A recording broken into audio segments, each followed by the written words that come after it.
Jumma Jumma Mubarak, Jumma Jumma Mubarak, Jumma Jumma Mubarak. It is Friday, this is the best day. Jumma Jumma Mubarak, Jumma Jumma Mubarak, Jumma Jumma Mubarak, Jumma Mubarak, Jumma Mubarak. دوستانم، روزی سعید جمعه مبارک باشد.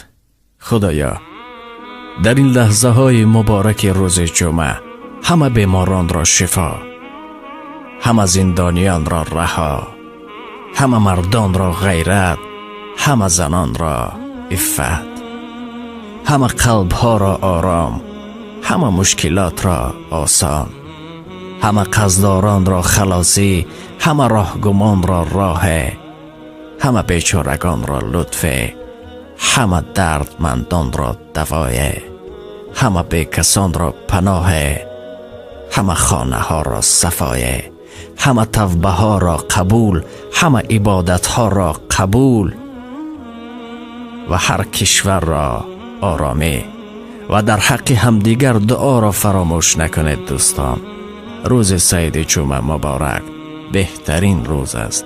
خدا نگهبان. یک دوست و برادر زنگ بزن بگو برادری عزیز، روز جمعه برات مبارک باشد. خداوند امروز برات روز عبادت و بندگی بگرداند. برادری عزیز که فراموش نکرده باش امروز جمعه هست، بیا نماز جمعه برویم.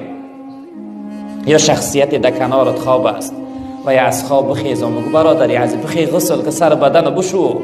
برای مسلمان سنت است که هفتش یک بار سر بدنش پاکیزه کنه و به سوی نماز جمعه روه. بخی سر بدن که بشوده نماز جمعه برویم. امروز روز ذکر و یاد خدا است، امروز روز عبادت و بندگی خدا است.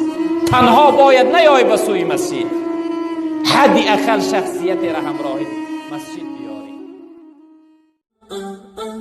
Jumma Jumma Mubarak, Jumma Jumma Mubarak, Jumma Jumma Mubarak.